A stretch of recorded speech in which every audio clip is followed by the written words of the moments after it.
Hello, I'm Tommy Moore from the Bartitsu Lab, and in this particular video we're going to be looking at range changes when using a blunt weapon. Now, if you're using a blunt weapon of any size, be it a stick, be it a wrench, be it a kind of kosh like this, there is always a perfect range. Typically, the range in which you can generate maximum force with the blast kind of inch, 2 inches of the weapon. So for me, against Bob here, if I can fire this weapon out, I can clock him on the jaw with maximum force from about here. Okay, so that's a bad place for Bob and a good place for me. Slightly less perfect as we get closer. I start to either have to alter my swing or my strike, or change it to a thrust, so I have to alter, which causes problems. I can no longer do an instinctive caveman. Instinctive caveman, lovely. From here, I have to do something a little bit more nuanced, like a thrust, or hit with the pommel. If I get really close, then again, I either have to abandon this entirely, use stick grappling, or find an opportunity to again use other bits of the weapon which are less optimal. The optimal is this. This is the fastest way to end it. Straight across here. And everybody knows this. Now, what everybody also knows, trained or not, is that this weapon goes from effective arc to defective arc depending on how close he is to me.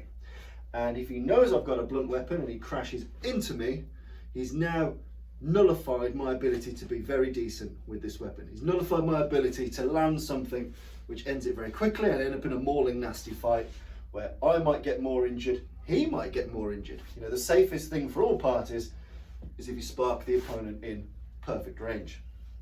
So, knowing that, people will crash into you. People will end up coming into you, end up in this nasty, shitty tangle here where you're wrestling, where you're grappling. He might have a weapon, he might be pulling for a weapon, he might be trying to get this off me. But we end up far too close.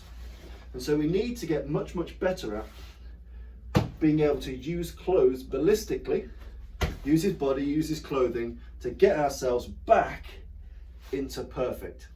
Now, whilst it's important to stay aggressive, and ultimately if we get this close, if you can take the eyes, if you can take the groin, if you can nut him, you can bite him, marvellous. But again, these things take time to take effect. You know, I have to really work hard now using other tools when I've got a fight ending tool here, which I would love to use.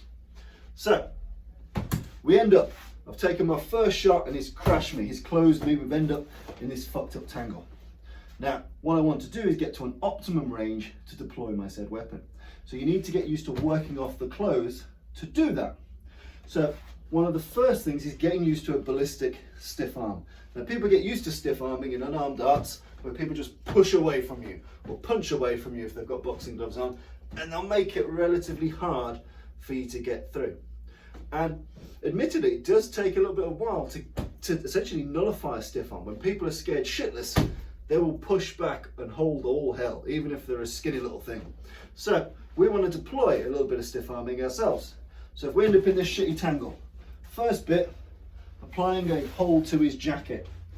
Assuming this was zipped up, Bob is a bit too chesty for it to be zipped up. First we want to make sure is that we're getting our grip in the center of mass, or as the closest we can get to the solar plexus, to the center of the body. Not too high, not too low, center. If you think solar plexus, you're doing pretty decent. Make sure you get your initial seizure there, okay, while you're collapsed up.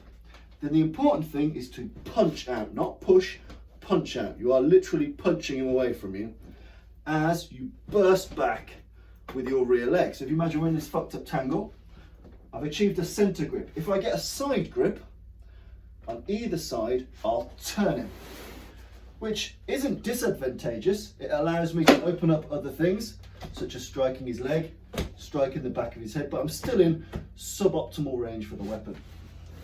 So if we're in this shitty tangle, get a grip of clothing that's center of mass. Punch the center of mass as the back leg steps back. Okay, keep that locked, vertical fist. If you do a horizontal fist, it's just, you get much less control over this human. It's easier for him to knock it out of the way. This is strong, a vertical fist here. So we're in the fucked up tangle, we ballistically achieve the attachment. And bear in mind, we're still fighting here, so we'll still be snarling, fighting, headbutting, doing nasty shit. I want to achieve that nasty grip here, center of mass, solar plexus. Not too high, not too low, not too left, not too right. I want the Goldilocks hold right in the middle of the fucking person. As soon as I've got that, I punch out and I step with my back leg, allowing me at least half a second to land my Goldilocks style shot.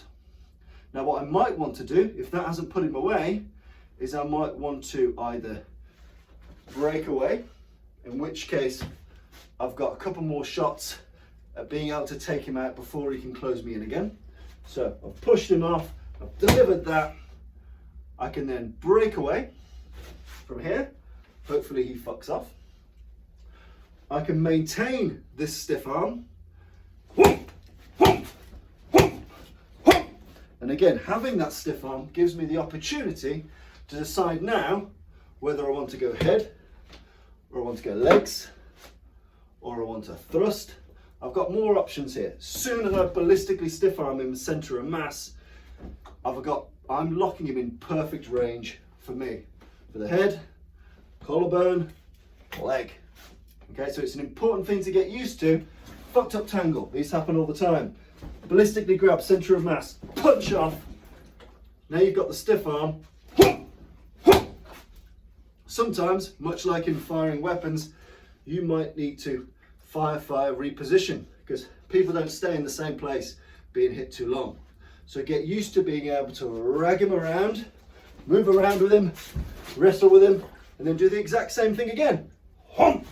Punch off, get him in that Goldilocks distance, in the perfect range for this particular weapon. So I want to take him out with the fewest possible shots in the fastest possible time.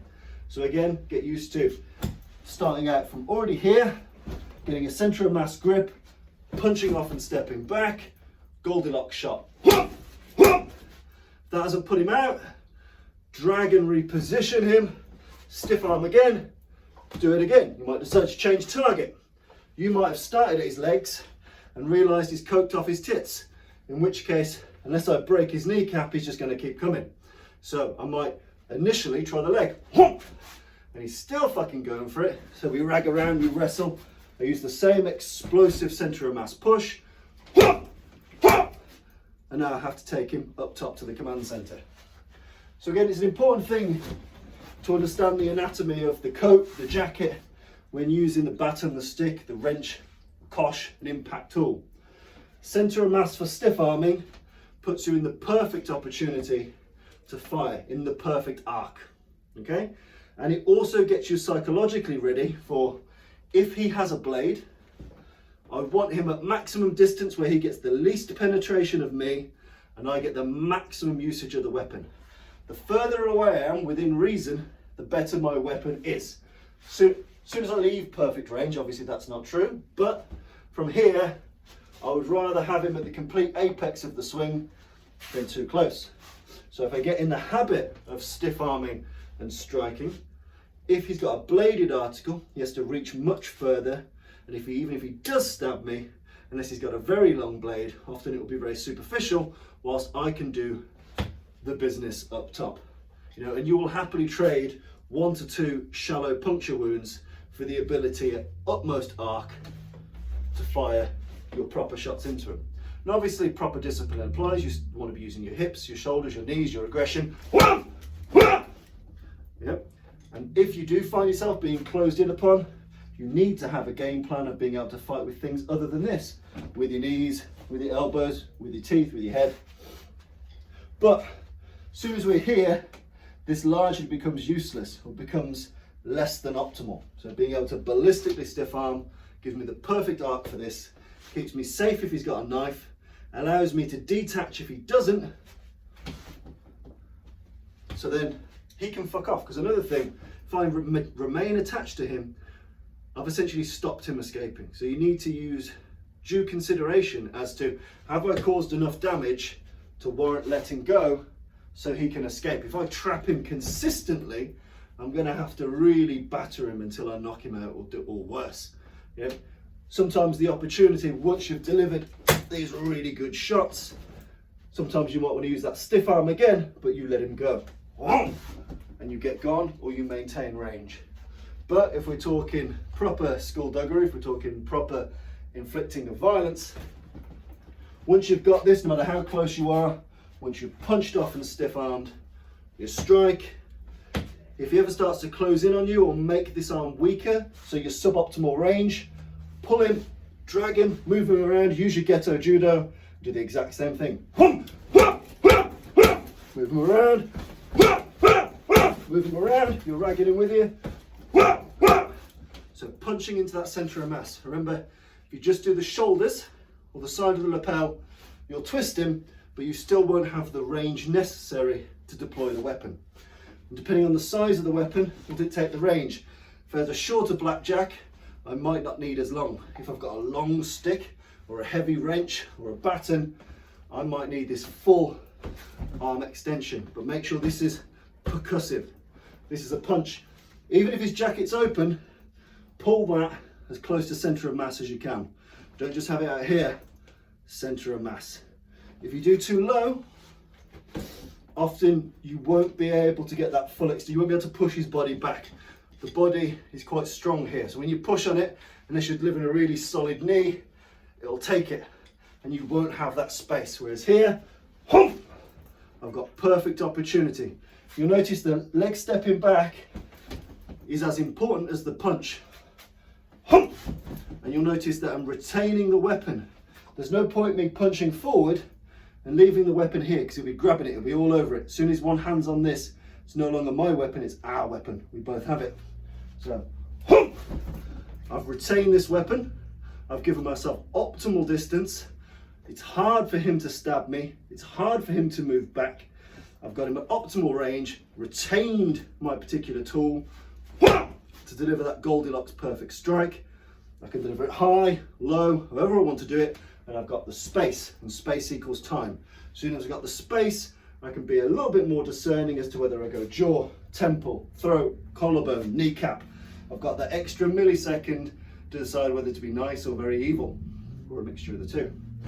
So, centre of mass, punch, make sure you step out solidly and retain that weapon as if it were a pistol. It's mine. I'm locking him in here, smashing him.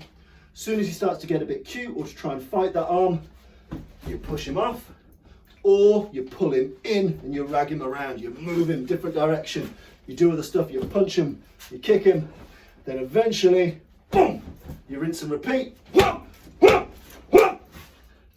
hopefully that should do the job. But get used to manipulating and moving jackets, hoodies, pulling a hood over a head, pulling a jacket from left to right. But I'd say the main thing is, once you've got used to ghetto judo, once you can move and manipulate a jacket, and move and manipulate a man, that's very important. But when we're talking about optimal range for a blunt tool, that centre of mass, punch push, weapon retention, and striking in the Goldilocks range, that is the sweet spot what you want to get to, and relatively easy to pull off under high pressure adrenalized sparring. So give that a go.